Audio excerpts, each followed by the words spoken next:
Escort's going to do a rundown. I haven't been this excited since James did one 5 minutes ago. Nathan, excited? What's your rundown on today, and why have you decided to do one? I'm going to do a rundown on the Gunhauler, and I've decided to do it because that's what I was thinking about when you asked me what to do one. But you said What to all do one. week. You said all week you've been spending your entire week thinking about putting your putting things in giants' pantses. So have you had time to think about the Gunhauler? No, not really. But here are the things that I thought about in the meantime. So we're going to talk about the story time. Once upon a time, Grunstock Gunhaulers. Okay. So there we go. Roving the skies in tight formations, the Grunstock Gunhaulers are one of the fastest classes of vessel found among the Kharadron sky fleets. Each gunhauler is a 2-Duodin attack craft propelled by a single buoyancy engine and armed with a deadly array of main and secondary armaments. And then there's a lot more. Do you want me to read the rest of it? Well, what do you think? Do you think it's exciting news and we'd want to hear it? Yeah, it's very nice, I'm sure. But anyway, we'll give that a miss. Cool. Why? So, No, I definitely want to hear it now. Tell me some more things about it. What's it prepared? Come on. Okay. So, unlike frigates and ironclads that comprise the Kharadron ships of the line, gunhaulers belong not to the Archanaut fleets, but to the Grunstock Company, primarily deployed to protect the errant sky fleets. The military contractors of the Gunstock Company offer the services of gunhaulers as escort vessels. These craft, nimble in comparison to their chargers, provide fire support alongside the heavier vessels of the fleet and take advantage of their speed to proactively seek out and obliterate threats. Sounds sweet, don't they? They sound great. They sound awesome. Yeah, gunhaulers switch between these two roles according to the commands of their admiral. When on the offensive, they are typically tasked with eliminating single targets. Doggedly seeking out their prey, gunhaulers dart through the chaos of the battle before blasting the unlucky foe to shreds with booming sky cannons and armor-penetrating drill cannon rounds. Though they have the profile of an escort ships rather than the sleek fighter craft, these swift vessels are capable of surprising feats of agility in the hands of a skilled pilot, and the Grunstock academies have no shortage of those. When escorting larger sky vessels, the Grunstock gunhaulers prove just as adept. Each crewman has been relentlessly drilled in the importance of safeguarding their sister ships. After all, both the reputation and the profits of the Grunstock Company depend upon it. Gunhauler pilots will employ their craft with impressive agility to interdict airborne enemies or, in dire circumstances, position themselves to physically absorb the incoming attack. Escort vessels they may be, but gunhaulers are still sturdy Duodin-made constructs, able to endure heavy damage and fight on.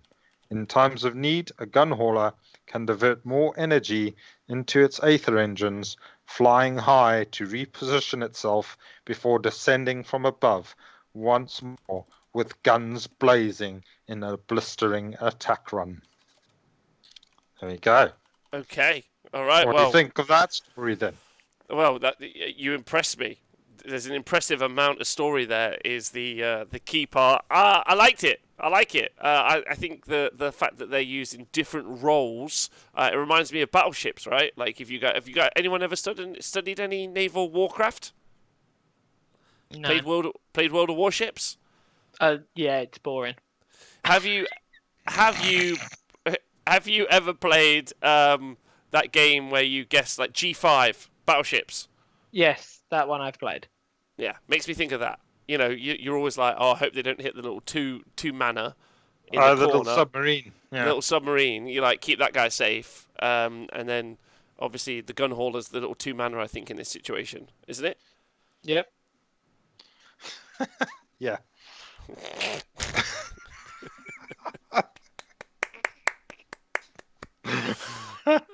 If only they played Age of Sigmar like that. We put a big tablecloth up in front of each other, and then just guess where your opponent's army is. Blind AOS. Yeah, I'm into it. I'm into it. Go on then, Nath. What do you think of the model? You've painted one up and built one. What's it like to build and paint? It's very nice. I like the models. I mean, I do like the Kharadron range, all in all, and the Gunhauler is cool. I enjoyed painting it, and it wasn't too difficult to build either. I know a lot of people have struggled with the building part, especially with the cross in the middle, the whatever they're called, the stays or whatever they are. But yeah, I didn't think it was that bad. I found it went together pretty well. I mean, it's a nice size so that you don't feel overwhelmed when you're painting it as well. You can sort of just plow through it. Sometimes a bigger model, you can just after a while you think, oh, I've just been painting this for ages and it's still not finished. But yeah, there we go. That's what I think of it. What do you think of it? You ever seen one? Yeah, I've seen a couple. I like it. I think it's cutesy. But like with the one dwarf, it reminds me of like sidecars, motorbikes and sidecars, but a ship. Yeah. So I think it's quite fun. I think the thing that I am upset about is maybe the lack of guns. Like it's got like a lot of missiles and it's got that one big gun on the front. I kind of want him to be bristling with guns. Like the oh god, what was the Hellblaster? Not the Hellblaster volley gun. Yeah, the volley gun. I kind of want to see like more like pow. But yeah, it's cool. It's a cool model, and the big balloon bits. Yeah, more guns. Yeah. Well, I mean, there's only 2 dwarves on it, and each one has got a gun. The guy that's driving got a little gun, the automatic carbines, and then the other guy is in charge of the big gun, maybe, or is it the other way around? Who knows? But yeah. Yeah, and then they've got loads of mines and stuff as well, don't they? Bombs on the side. So. Well, I also think what would be really cool is when other races get other guns, not other guns, other ships. Like if other races get ships, like the Grot airships. Like I think you could have an amazing like sub game of just floaty boat units, like for the different races. I'd love to see that. I think that would be really really interesting if they gave like flying units or like boat style units to all of them. But that would kind of rob the Kharadron of their narrative and their role in the Age of Sigmar, right?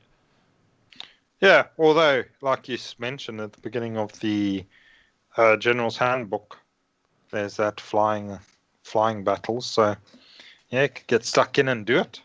Just make some stuff up and do it. Yeah, that's true. Yeah, AOS Aeronautica. James, what do you think of the model? Yeah, it's alright. It's the most boring one, I think. Like the big ships are cooler, but it's a cute little. It looks like the lifeboat they get on to escape, rather than something that should be shooting. That's what I think. Yeah, it should be the thing that you're escaping on, not the It's like a little escape ship. So if the big one dies, you should poop one of those out the back. Yeah. Latched on. Okay. Yeah. Yeah. All right, Nath. How are you going to use it in the game? Talk to me about how would you use it. Right. So in the game, I'll just run through a few things. So the main places you can take it, obviously, with the Kharadron Overlord allegiance, or you can actually ally it into Tempest Eye. Mm-hmm. And it actually can go into the Tempest Eye battalion, the Windrunners battalion, I think it is, which is mainly the Outriders and the Pistoliers. So you could take a couple of Gunhaulers in that, which could be fairly interesting. The only thing is that battalion, I think, gives you the ability to retreat and charge and or shoot. I'd have to have a look at that. But in Kharadron, it's quite cool because for each Sky Vessel, you get a share of Ether Gold. So which then gives you access to the triumphs. Mhm. So that means for one round, one of the gunhaulers each phase, one of the gunhaulers can spend some ether gold. So if one of your gunhaulers has been put out there as a bit of bait, you can activate your gold to make it a bit tougher. Or you can, if it's going after something that you particularly want to try and finish off, then you can spend your gold to make it make your shooting count, re-rolling ones or whatever. And So isn't there an interesting interaction about when you can spend the Aether Gold, which is because there's no specificity on when it's used, right? so once per phase, you can say that one unit from your army that has any Aether Gold will spend one of them. If you do so, subtract one from the bravery characteristic for the rest of the battle, but you can pick a triumph and immediately apply its effect to that unit. Ignore any restrictions on a triumph that says it can only be used once per battle, or if you pay to use it with your share of Ether Gold. So yes, it does look like you can activate it whenever you fancy. Which is cool. So Yeah. let's say you're I'm going to shoot, and then all of a sudden, is every roll's hit is a triumph? Yeah. Reroll Right. one's hit. What is a triumph? Isn't it reroll all hits? I thought it was reroll ones. Have a look. I thought it was reroll all hits, reroll all wounds, reroll all saves with 3 of them, of the 6. But yeah, effectively, I know one is reroll saves, right? So just as an example, if someone attacks you in your boat, and then you roll all your saves and you roll terribly, you can activate your Aether Gold then, and similarly, yeah, it is all hits. So what you could do is you could be you could fire all your shots, you could miss, and then you could be like, well, actually, I'm going to spend my Aether Gold and re-roll my hits, which is cool. Oh yeah, triumphs. Yeah, I get mixed up with the command abilities, but yes, yeah, definitely. Triumphs are pretty strong. It is reroll all hits. Yeah, you're right. So, yeah, so that extra flexibility is something I hadn't even thought about when I was looking at them. So that's cool. That's cool indeed. And then the other things that are in the allegiance abilities, or should I go through the war scroll first? Maybe I should do that. Yeah, go through the war scroll. Yeah, let's do that then. So the war scroll. So the Gunhauler is movement 12, got 10 wounds with a 4-up save, and its bravery 7.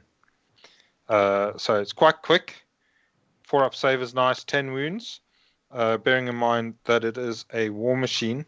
So keyword-wise, it's Twidden, Kharadron, War Machine, Sky Vessel, and Gunhauler.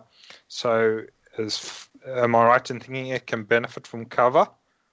Yeah, if it's not got the monster keyword, right? Yeah, so that's quite good. And also, like we said, you can re-roll your saves if you spend that gold. So it can, for a turn, be tough as old boots. Weapons wise, then, so shooting, you can either take a sky cannon or you can take a drill cannon as your main weapon. And then it comes with Aether Shock carbines as well, and then melee weapons. So the Sky Cannon's got 2 modes.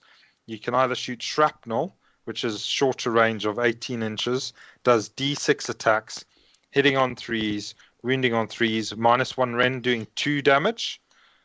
And then you've got the 1-shot longer range shot, which is 24 inches, 3s and 2s to wound, -2 rend, doing D6 damage.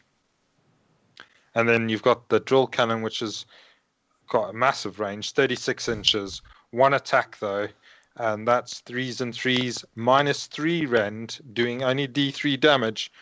But if you do roll a 5 or a 6 on your to hit roll, then it does mortal wounds. It'll do 3 mortal wounds outright.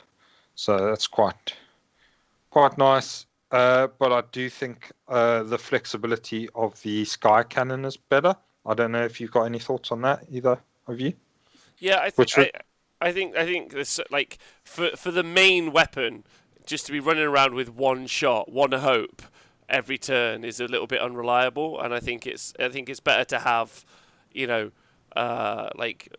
the what's the other profile again? Is it 18 inches? Yeah, 18 inches, D6 attacks, Yeah. 3s and 3s, -1, 2 damage. Yeah, I feel like that's just got more effectiveness, right? Like you Yeah. know, you're gonna get more on average over time, and I'm always gonna be. I think that's good. I prefer that. You'd prefer to, whenever you can, activate your shrapnel mode, but then if you are out of position and you need to stay where you are, then you have got the option of using a 24-inch shot. So, yeah. And it also means your opponent is gonna like worry a little bit about being. Whereas, and I also don't think the 36 inches is like. I mean, it doesn't do enough at 36 inches, right? Yeah. Yeah, you're looking at a maximum of 3 damage. So. Yeah. I'd go for the other shot all the time, personally. So if you're building your Gunhauler, my advice, Nathan's advice, yeah, build the other one. Let's build the sky cannon. Yeah, build the sky cannon. Yeah. Then it's also got 2 carbine shots, which are 12 inches, 3s and 4s, -1 doing 1 damage. So they're just a little addition, not anything special. And then melee, 4 attacks, 4s, no rend, doing 1 damage. So not really great in melee. Although when it is in combat, at the start of the combat phase, you pick one enemy unit and roll the dice on a 4-up. It takes D3 mortal wounds. So it's nice. It's got a little bit of mortal wound output, but again, don't really want to be in combat that much, these lads. Mm-hmm. Yeah, no, they don't want to be in any combat at all, do they, really? And I mean, they've got the fly high, so they can get away. Yeah. So there are other abilities. Obviously, this dude can fly. He's got a head full, so once per battle, at the start of the movement phase, you're going to go full ahead. You get +6 to your move for the model in that phase. So that means he becomes an 18-inch move. Little boat, which is pretty quick. Bearing in mind, if you do decide to take him in Tempest Eye, you also get the additional bonus that they end up with, so you can proper motivate yourself. And then if you take one of the engine works, there's an engine work that gives you an extra D3 movement on top of that every turn, or you can go 2D3, but if you roll it double, then I think you take mortal wound or something. So. Are you really going to be like actually moving around the board though, and not just like picking the model up and replacing it all the time? Or do you think there's times when you're going to be moving the model around? Yeah, at times you will need to move the model around. So if somebody screened you out from that 18 inches, you might want to fly up as close as you can to the screen so you can shoot over their heads into the stuff behind. Whereas if you just deep strike near to that screen, the closest you can get is 9 inches, and it might mean that you won't be able to reach the stuff that's at the back of the board. So yes, sometimes you are going to want to fly rather than teleport around the place. Okay, all right, yeah. I can see the situations where that would be applicable. Okay. Yeah. So talking about the teleport thing, so. The model has got the fly high, so instead of making a more normal move, you can say that it'll fly high. If you do so, just remove the model from the battlefield and set it up again more than 1 inch from any terrain feature or objective, and more than 9 inches from enemy models. So that replaces your normal move. So you can basically just teleport anywhere around the board, which is super great. The disengage part being that if it's in combat with something, it can just it can retreat with its garrison if it's got one, and still shoot in the same turn as long as there were no enemies that can fly within 3 of the model when it started its retreat. So yeah, again, super flexible, the fact that it can still shoot. I mean, you can still retreat if there are flying units there. It just means that you won't be able to shoot then. And there aren't tons. Like, I mean, obviously eels. That's a good example of flying units that you see a lot. But it's less common than you would think. And obviously, because you can pick up and put your models down, you can be a little bit more reactive about where you're going to put them against the flying units on the board. Yeah. You've got they're super mobile, so you've got the ability to hopefully sort of pick what you're going to be engaging with, and you just try and avoid other flying things unless you're okay just to get bogged down by them and shoot them in the face with your shrapnel gun. Yeah, I wonder what shrapnel that they're using. Really, that's my big question. What are they filling that cannon with? Chaos Dwarves. Yeah, maybe Chaos Dwarf armor. That's the plan. Spoons. Deadly spoons. That'd be a good one. Yeah. Cool. So, looking at the allegiance abilities, the ones that we're looking at that are interesting is that there is one called prosecute wars with all haste. So in the first, this is one of the amendments. Means that your first turn you can run and shoot later. So if you want to do run up into the face of a screen and shoot over the top into stuff, then that's quite useful. And then there was one where you can move in the hero phase. Oh no, that's one of the command traits. So there's a cool command trait called a Cunning Fleetmaster. After enemies are set up before the first battle round begins, you can move a friendly sky vessel and it can fly high unless it's an ironclad. So again, there are some cool little situations like that. Because that's before the first battle round begins, it means that you'll then be able to move around in the battle round once it's started. Mm-hmm. So if you know that you're going to be going first, you can position your Gunhauler where you want it, so that you can get right into the back lines and make short charges if you wanted to with a Gunhauler. But why would you want to do that? It's quite cool because they can obviously take their engine works, and the engine work that I'm thinking of is so you've got the extra speed one, which is the D3 and the 2D3. You've also got another one which is a torpedo, which has got on a 2-up. After it's made a charge, it can do D6 mortal wounds. It's once per battle, but that has interesting uses. But the other thing is that you've got this ability to take a garrison. So it's the collapsible compartments. So you can take up to 5 models inside, and it uses the Ironclad War Scroll garrisoning rules, but it can always fly high and disengage no matter how many models are in the garrison. So this is where you see cool little things where people are putting thunderers or little groups of admirals inside their Gunhauler to make them a bit more viable in a fight, because suddenly there's a load of admirals leaning out over the side waving their big hammers. So that can be quite fun.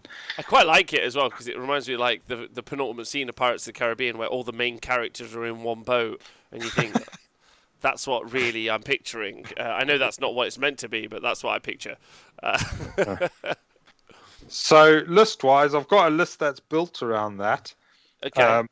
And so basically, looking at lists, I think there's a few things I can say about it. You get a nice little core, which is what I've got in my Tempestai list, which is a Gunhauler, 6 engine riggers, either as 2 3s or a single 6, and the engine master with the dirigible suit. And that little core costs you 570 points. And you could just repeat that as many times as you wanted. Why that's a nice number is because the engine master and the 6 engine riggers is 7 models, and when the Gunhauler fly high, those 7 models have got the hitches rule, so they can actually hitch on to the Gunhauler and teleport with him wherever he goes. So that's quite a nice little, sort of like a detachment type thing that you can slot into an army or use. You can obviously change the engine riggers out for Sky Wardens, but I just think the riggers are just better for it, especially if they're next to the Gunhauler, because they can heal the Gunhauler, which the engine masters can do as well. So that just helps a little bit with your whole thing. I think they're just better, aren't they? Though the engine riggers versus the wardens, they're just better units. Yeah, all over. Yeah. yeah. If you look at them in a fight, they're better in a fight. I think their guns are fairly similar, but the riggers have got better range, so that means they're better at that. So yeah, they're just better in everything. This Sky Warden's got a funny rule about mines, which I think is very situational, whereas the engine rigger special rules are all about healing the boat.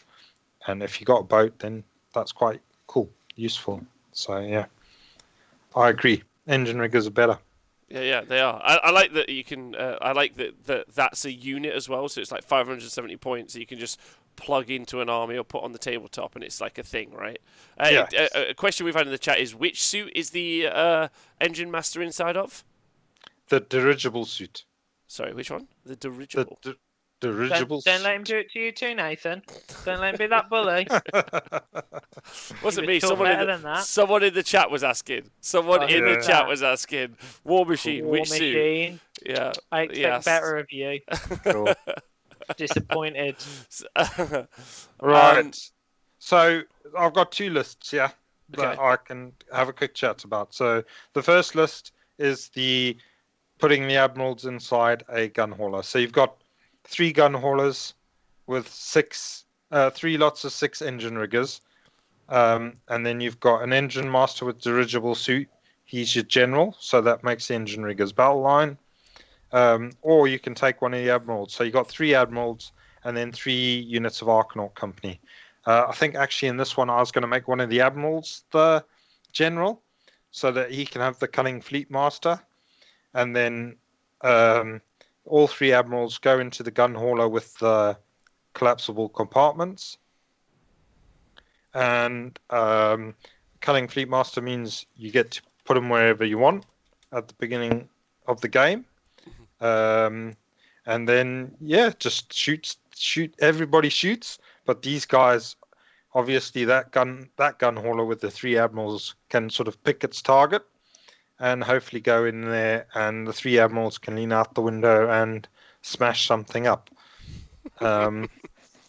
Meanwhile, all the rest of the gun haulers and all the other engine riggers and the dude with the dirigible suit are having a great time with their little guns, sort of picking apart the army. The other list I've got, it makes use of the other fun little artifact that you get in the Kharadron Overlords. So there is actually a battalion that you can take, which is the Gunstock Escort Wing. It just gives all of the boats in that wing get to reroll 1s to hit. So nice little bonus. It's quite a cheap battalion for a bonus like that. It's 140 points. So you get, again, 3 gun haulers, 3 lots of 6 engine riggers, your old engine master with his dirigible suit. And then you've got an admiral who's just hanging out being an admiral. And then you've got a Aether Chemist. And this guy's got the spell in a bottle. And the spell in the bottle he's taken is the Skaven lovely Towers of Lightning. The Warp Lightning. Oh, Vortex. Nathan, you're such a monster. You're taking a So- rat thing and a dwarf thing. How dare you? Yeah. And you also have to take a frigate. So, again, this time the chemist can go inside the Gunstock Gunhauler with the Admiral. Because you've got a battalion, you get the extra artifacts. So, the chemist takes the bottle. The Gunhauler has got the compartment. And you can give maybe one of the other gun haulers the torpedo or something like that. Anyway, but then the chemist gets to fly around. You deposit him close to your opponent's army, drop the spell in the bottle. So then now you're dropping that horrible spell into the back ranks of your opponent's army, and then you just fly around shooting him while he's sort of dodging around it, Skaven Monstrosity. So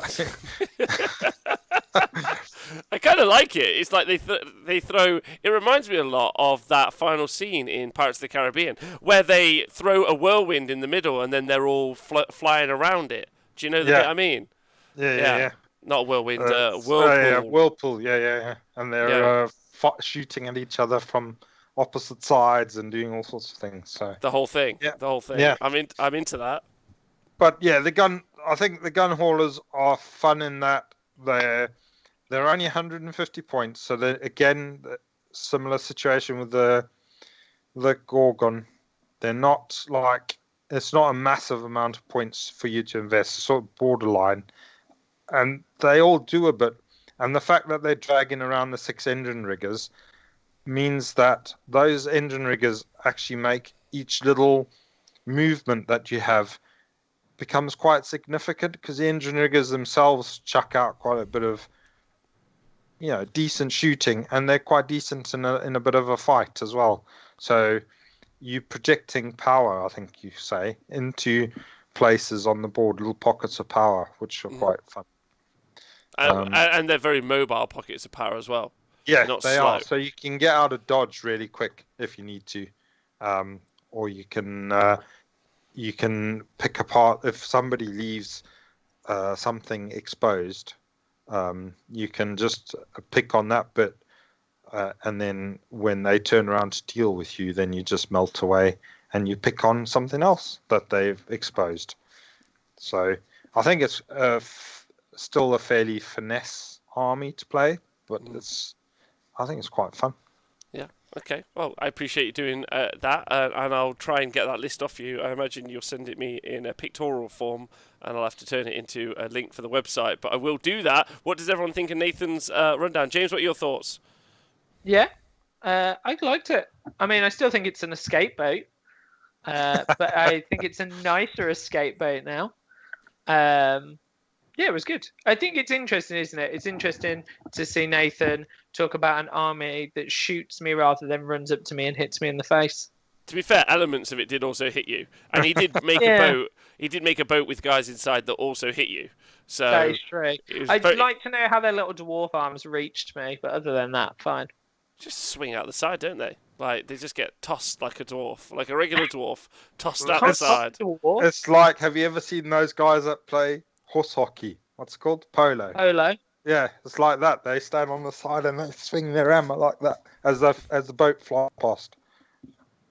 Hilariously, and completely unrelated to Warhammer, one of the rules of polo is that you actually try to knock other people off their horse. So it's basically the same thing.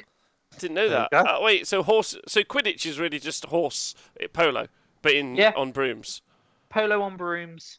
Polo it's when you can't brooms. afford a horse because you're a wizard. It's expensive, I reckon. Plus, also, who knows if horses are even in the wizarding world? We don't know that. We don't know anything about this. So I'll ask my elves. Final Cookie says, Nathan has convinced me these things sound great. I'm into them. Apparently. Yeah, they're great. I really like them. I've only played the one game with it, but I really enjoyed playing with it, even if we can't remember if it killed anything. But still, I enjoyed it. I thought it was cool. Secret news, it did not kill anything. An Aetherwing killed it. Killed the Gaunt Summoner. It might have killed... No, actually, it might have killed some... I don't think it killed anything, but it was fun. No. It forced that Gaunt Summoner to run around all over the place until it flew into a bird and then died. It died to the bird. Kill a Gaunt Summoner. It died to a bird, which was funny. Was on his disc and then taking a few shots from the shrapnel and then flew into a bird. And it got stuck inside the mechanism, and then it crashed and died. It was a great game, actually, but it made me laugh that the Gunhauler was killing nothing. So our first review of it, that it actually did very little. But maybe, it'll come back. So Twitch chat, you get to vote on who your favourite rundown was by, and whose it was. Nathan's obviously done Gunhauler. Or are you taking the rocket pods or James's Gorgonites? I think that's the real question. We'll leave that up to the Twitch chat, I think is fair. And it's been a great time talking to you both. What have you got? What's your favourite, James? What was your favourite? Of your twos, Yes. I'm gonna go with Nathan because I like the little boat. Okay, Nathan. I just like Gorgons. I think they're cool. Like they're a bit like they remind me of Gargants. So I'm gonna have to go with them. I'm afraid. That What we seems don't want to fair. hear. Yeah, and I'm voting boats. So Nathan, you are the winner, as judged by us. As judged by us. But Oh. James, a very good first round. You did really well. And so anyone who enjoyed these should get in touch with these guys about those things. But it's been a pleasure talking to you both today. Obviously, incredibly exciting couple of weeks lined up for us now with the GHB coming out. It's something that affects all of us over the course of the game, so I'm always very, very excited by the GHB, so I'm looking forward to next week and the following weeks. And don't forget, you can obviously join us for stream streaks as we go through the week, so please do join us next week. I'll be very excited to talk about that. You guys got any shout outs you want to make before we head out? Yeah, James Thompson tipped £5, I believe. Robert. He didn't tip £5. He donated 250 bits, which is like 35p or whatever that is. But I'm it not then sure. says hat off. What do you want my hat off for? It's just a I regular just hat. like the idea that we've decided that there's just all the eels that Games Workshop don't have in stock under there. What, under my hat? Yeah, that's where they all are. Oh, I didn't see that in the Keeping chat. them under your hat, aren't you? Yeah, that's where I keep them.